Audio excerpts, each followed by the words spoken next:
कोई भी मुस्लिम अगर वो इद्रीस नहीं समाजवादी पार्टी की नीति थी और पूरी इच्छा थी कि हम इस सीट में मुसलमान को ही लड़ाए और पूरी इच्छा थी। उस इच्छा के तहत उन्होंने इद्रीस अंसारी साहब को वोट दिया। जब उनके ही समाज की तरफ से तमाम शहर की तरफ से ऊपर तक आवाज समाज कहाँ है, समाज को पीछे पीछे चल रहा है। समाज से क्या होती आवाज किसी ने बयान किसी समाज में बयान नहीं। आप लोग तो लीडर है, आप लोग लीडर है। समाज की बात नहीं, समाज ये नहीं है, ये लीडर है। समाज से कहाँ से आवाज आई? अच्छा फिर और फिर हम ये कह रहे जई साहब जैसे ये बात कह रहे हैं, अपील कर रहे हैं। एक दिन पहले आपने समाजवादी पार्टी छोड़ी, तो आपकी बात तो लोग आप स्टैंड पर रहेंगे कल भी, इसका विश्वास कैसे हो? मिलाकर पार्टी की तरफ से नबील भाई को फोन आया, आ जाए तुमने मना कर दिया। आज की परिस्थिति अब हम लोग चुनाव नहीं कर सकते। फर्स्ट फेज में टिकट हम लोगों को मिलता तो हम लोग पार्टी के हित में जिसको चाहे चुनाव लड़ा दे, हम लोग उसके साथ रहे। इटावा में सपा से बागी बसपा प्रत्याशी इद्रीस अंसारी की बगावत से समाजवादी पार्टी में कहीं न कहीं हड़कंप मचा हुआ है। यही कारण माना जा रहा है कि सपा को अपने मुस्लिम चेहरों से प्रेस कॉन्फ्रेंस करने की नौबत आ पड़ी। प्रेस वार्ता में मीडिया के सवालों पर सपा के मुस्लिम नेता बौखला गए और मीडिया से ही भिड़ते नजर आए।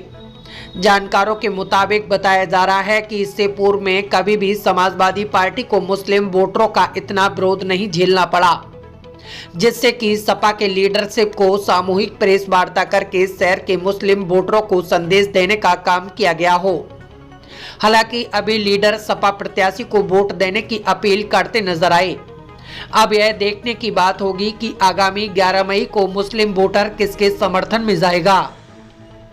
पूर्व चेयरमैन जहीर अहमद अंसारी ने बताया कि मुस्लिम वोटरों में चर्चा है कि मुस्लिम लीडर सपा के साथ नहीं है, इसलिए लोगों को संदेश देने के मकसद से यह सामूहिक मुस्लिम लीडरशिप की प्रेस वार्ता की गई।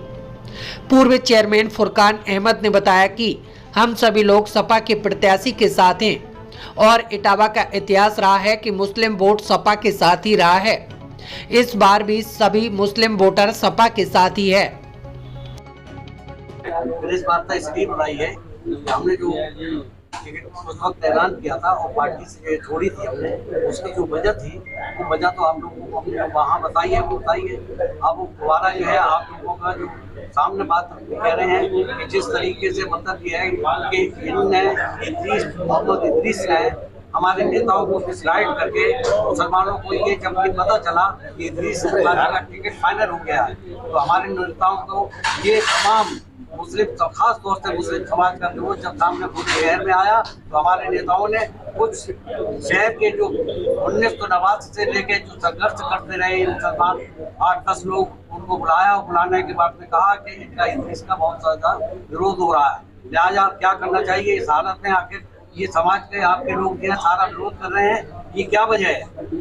उस वजह जो बताई गई वो बताने के बाद में ये टिकट काटा गया। वो वजह जो हम आपको बताना चाहते हैं कि इद्रीस का टिकट इसलिए काटा गया कि 1989 से जिन लोगों ने मन धन से काम किया है समाजवादी पार्टी में, जो सक्रिय लोग थे, उनका टिकट काटने के बाद उनको दिया गया था। जो विरोध हुआ था और विरोध इसलिए किया है कि इद्रीस अंसारी ने 1996 में जो हमारे पार्टी के बहुत एक बड़े नेता थे, जो चूंकि 3 बार जो है समाजवादी पार्टी छोड़कर 3 बार जो है भाजपा में रहने के बाद इद्रीस अंसारी ने तीनों बार उनका साथ देकर भाजपा से बहुत बड़े फायदे उठाए। ये जनता को मालूम नहीं था कि इद्रीस अंसारी इतने बड़ी बात है कि इनने जो है पार्टी छोड़कर बरसों समाजवादी छोड़कर भाजपा में काम किया है। इसके अलावा भी जब ये चर्चा मुसलमानों में फैली कि अजमत स्कूल जो इन्होंने चलाया था, मैनेजर इसके थे, उसके करोड़ों की जगह जो है उसको खुर्द करके लाखों के फायदे करके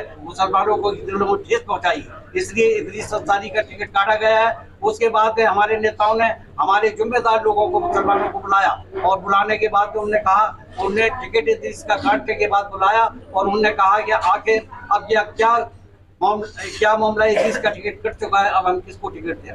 तो उस वक्त हम लोगों ने आपस में फैसला किया, और जो लोग चुनाव थे वो चेयरमैन भी रह चुके थे और इसके अलावा भी और हमारे साथी थे, उन लोगों ने ये फैसला किया कि ईमानदारी की बात अगर ये पूछी जाए कि 1989 से लेकर जो आज तक जो भी चेयरमैन रहे हैं समाजवादी पार्टी 5 बार चेयरमैन रहे, एक बार जो है भारतीय जनता पार्टी के रहे, पांचों वहाँ मौजूद थे। इसके अलावा भी और जिम्मेदार लोग थे, उन्होंने ईमानदारी से हमारे नेताओं ने छोड़ दिया कि आप लोगों के ऊपर एक फैसला है जिसका आप कह दो उसका नाम ले लिया जाए। हम लोगों ने ईमानदारी से ये फैसला किया आपस में कि ये लोग हम लोग आपस में ये तय किया कि 5 लोगों ने जो नगर पालिका में बैठकर सबसे ज्यादा ईमानदारी से जनहित के काम और विकास के काम किसने कराए हैं, तो हम लोगों ने ये फैसला लिया सबसे ज्यादा इन 5 लोगों में संतू गुप्ता ने काम कराए हैं। इसलिए संतू गुप्ता का टिकट फाइनल किया गया। आज हम लोग सब जो है संतू गुप्ता के साथ में जनमत से साथ है। हमारी सभी लोगों से अपील है, हमारे मुसलमान भाई 2-4% जो भटके हुए हैं उनसे भी हमारा निवेदन है कि आप लोग एक वोट, हमारे सभी समाज के लोग हिंदू मुस्लिम लोगों से अपील है, खासतौर से मुसलमान भाइयों से कि अपना वोट खराब न करें, एक वोट साइकिल पर मोहर लगाकर सारी यही जिस तरीके से अभी आपने बताया कि ईमानदारी से संतू गुप्ता ने अपना चेयरमैन के पद पर रहकर काम किया है, क्या और भी जो उसमें चेयरमैन रहे हैं अभी आपके बुरहान जी के जो धर्मपत्नी है, क्या उन्होंने ईमानदारी से काम किया? मगर जितना अच्छा काम संतू गुप्ता ने किया है ईमानदारी से, जितना जनहित पे काम किया है, विकास का काम किया है, किसी ने नहीं किया। हम भी चेयरमैन लोग रहे। इसका टिकट कंफर्म होने के बाद आपने एक प्रेस वार्ता की थी, आपने समाजवादी पार्टी को धोखेबाज इसलिए और आज इसलिए छोड़ी थी। ये फैसला जो किया गया है वो हमारे नेताओं ने गलत फैसला किया है। इस आप लोगों में से टिकट क्यों नहीं दिया गया?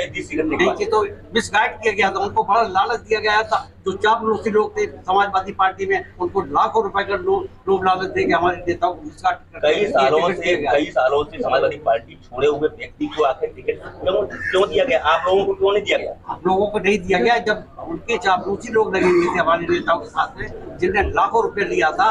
उनने जो है इस तरीके से बना था कि इदरीस की पोजीशन बहुत अच्छी है, ये बहुत अच्छा आदमी है, मगर उन्हें ये मालूम नहीं था कि इस आदमी ने इस तरीके से भारतीय जनता पार्टी के साथ में रहकर और इस तरीके से लाखों का काम किया है। इसके अलावा ये मालूम नहीं था कि एक अजमत स्कूल जो मुसलमानों की बड़ी संस्था है, उसमें करोड़ों रुपए की जायदाद जमीनों का खुद करके लाखों की फायदे की है, ये मालूम नहीं था। इसलिए जो है उनका हुआ है। इदरीस अंसारी का कहना है कि मुसलमानों के साथ धोखा किया है समाजवादी पार्टी ने। बिल्कुल धोखा नहीं किया। आज भी उनके नेताओं ने हम लोगों के ऊपर छोड़ दिया था, जो रहे हैं चेयरमैन और जिम्मेदार लोग, कि आप लोग इसका फैसला कर रहे हैं कि आप जिसको कहोगे टिकट दे देंगे। अगर हम लोग चाहते हैं मुसलमान के लिए तो मुसलमान को टिकट देता, मगर हिंदू मुसलमान का यहाँ कोई सवाल नहीं है। हमारी पार्टी में हम लोग जो है ईमानदारी से काम करते हैं, इसलिए हम लोगों ने